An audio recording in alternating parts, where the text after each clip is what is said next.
Hello and welcome to All His Word. Today we will continue to read from the book of Genesis, chapter 2, verse 1 through 25 of the English Standard Version of the Holy Bible. Chapter 2. The seventh day, God rests. Thus the heavens and the earth were finished, and all the host of them. And on the seventh day God finished his work that he had done, and he rested on the seventh day from all the work that he had done.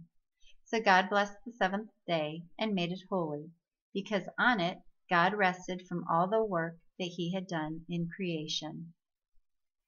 The creation of man and woman. These are the generations of the heavens and the earth when they were created, in the day that the Lord God made the earth and the heavens. When no bush of the field was yet in the land, and no small plant of the field had yet sprung up, for the Lord God had not caused it to rain on the land, and there was no man to work the ground.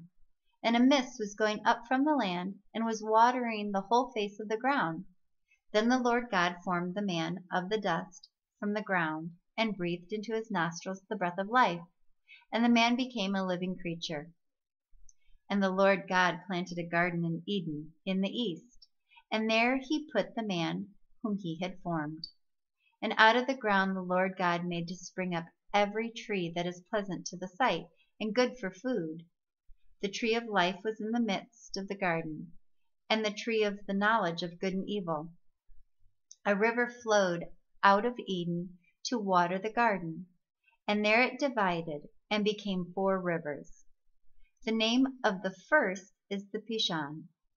It is the one that flowed around the whole land of Havilah, where there was gold. And the gold of that land is good. Bdellium and onyx stone are there. The name of the second river is the Gihon. It is the one that flowed around the whole land of Cush. And the name of the third river is the Tigris, which flows east of Assyria. And the fourth river is the Euphrates. The Lord God took the man and put him in the Garden of Eden to work it and keep it. And the Lord God commanded the man, saying, You may surely eat of every tree of the garden, but of the tree of the knowledge of good and evil you shall not eat, for in the day that you eat of it, you shall surely die.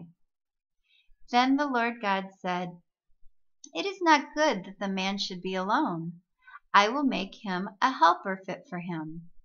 Now out of the ground the Lord God had formed every beast of the field and every bird of the heavens, and brought them to the man to see what he would call them. And whatever the man called every living creature, that was its name. The man gave names to all livestock, and to the birds of the heavens, and to every beast of the field. But for Adam, there was not found a helper fit for him. So the Lord God caused a deep sleep to fall upon the man, and while he slept, took one of his ribs and closed up its place with flesh. And the rib that the Lord God had taken from the man, he made into a woman, and brought her to the man. Then the man said, This at last is bone of my bones, and flesh of my flesh. She shall be called woman, because she was taken out of man.